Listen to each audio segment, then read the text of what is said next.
जैसे कि आपको मालूम है कि जो आज सुप्रीम कोर्ट में जिस अपील पे हियरिंग हो रही है, ये बुनियादी तौर पे ये वो केस है जिसमें कि जो पीडीएम की हुकूमत, जो पीडीएम 1 थी, अभी भी पीडीएम 2 की हुकूमत है, वही है। लेकिन ये वो अपील की जो कि हमने की थी और अदालत ने फ़ैसला हक़ में दिया था कि जो अमेंडमेंट्स की गई हैं नैब एक्ट में, वो बुनियादी तौर पे एक एनआरओ था। और उस एनआरओ की अगर आप तफसील देखें तो आपको पता चलेगा कि इस हुकूमत ने जो पीडीएम की थी, पीडीएम 1 जो थी, उन्होंने आते ही पहले जो काम किया था वो ये था कि इस एक्ट में अमेंडमेंट की, इलेक्ट्रॉनिक वोटिंग मशीन को उसको हटाया गया कानून से, ओवरसीज़ वोटिंग को हक़ का हटाया गया। तो बुनियादी तौर पे इसका मकसद यही था कि चोरी को वो कर दिया जाए, कानूनी बना दिया जाए। क्योंकि हमने ये देखा कि उसमें जो भी अमेंडमेंट्स हुई थी वो उस वक्त के वो लोग जो कि नैब केसेस में फंसे हुए थे, वो लोग जिन्होंने कि इस मुल्क के वसाइल को बुरी तरह लूटा था, वो लोग जिन्होंने कि अवाम के हुकूक़ को लूटा था, उन्होंने अपने आप को एक एनआरओ देने की कोशिश की, जिसकी कोशिश उन्होंने हमारी हुकूमत में भी की थी। और अगर आपको याद हो तो फैटफ के कानून के वक्त भी उन्होंने इसको एज अ नेगोशिएशन चिप इस्तेमाल किया था कि उनको एनआरओ दे दिया जाए और उनके सारे गुनाह माफ़ किए जाएं और आइंदा जो है तो उनको किसी किस्म की तफ्तीश का सामना न करना पड़े। देखें, हम जो मुल्क में हालात देख रहे हैं वो सब इसी वजह से नज़र आ रहे हैं कि इस मुल्क में कानून की और आइन की कोई हुक्मरानी नहीं है। इस वक्त जो सिलसिला चल रहा है, जिसका कि एक आपने अक्स देखा दुबई की प्रॉपर्टीज़ में, ये वो लोग हैं जिन्होंने या तो इस मुल्क पे एतबार नहीं किया कि वो समझते हों कि इनकी मुल्क में, इस मुल्क में, पाकिस्तान में इन्वेस्टमेंट उनकी सेफ़ नहीं है। दूसरे वो लोग हैं जिन्होंने कि चोरी करके पैसे को बाहर भेजा, जायदादें बनाई।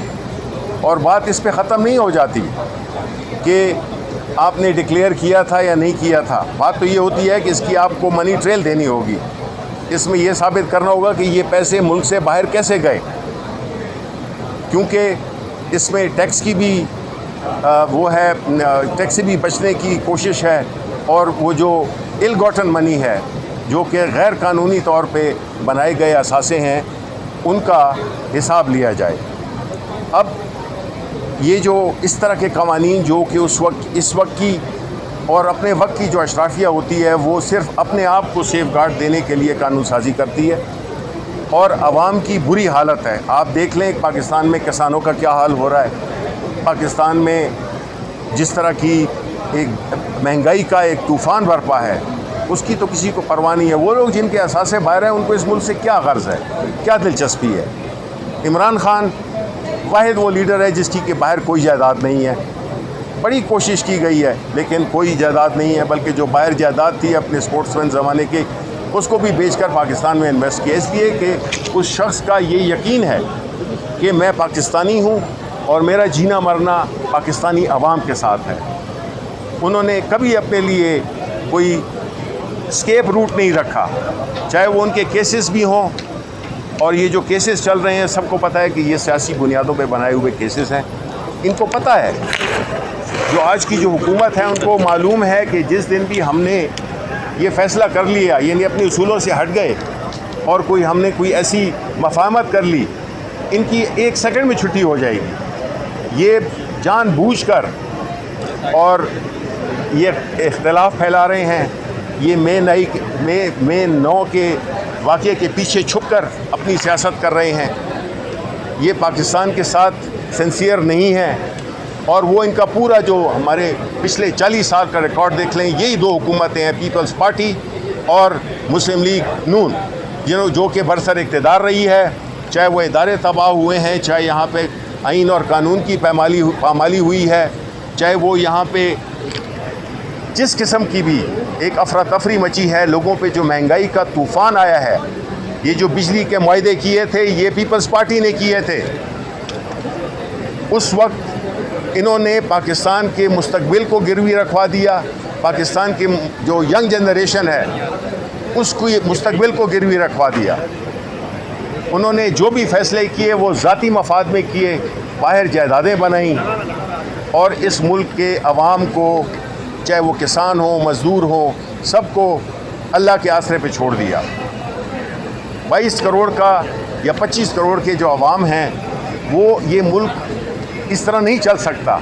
हर एक चीज़ का एक शेल्फ़ लाइफ होती है। इस किस्म के जो तरीक़ाकार रहा है उसकी शेल्फ़ लाइफ ख़त्म हो गई है और हम समझते हैं कि जो इमरान खान पे जो झूठी मुकदमात बनाए गए हैं हम उसकी कोई माफ़ी नहीं, उसकी कोई हम वो नहीं मांग रहे कि हमारे केस ख़त्म किए जाएं। हम ये ज़रूर कह रहे हैं कि हमें अदालती इंसाफ मिलना चाहिए, फ़ैसले इंसाफ और कानून और आइन की बुनियाद पे हों।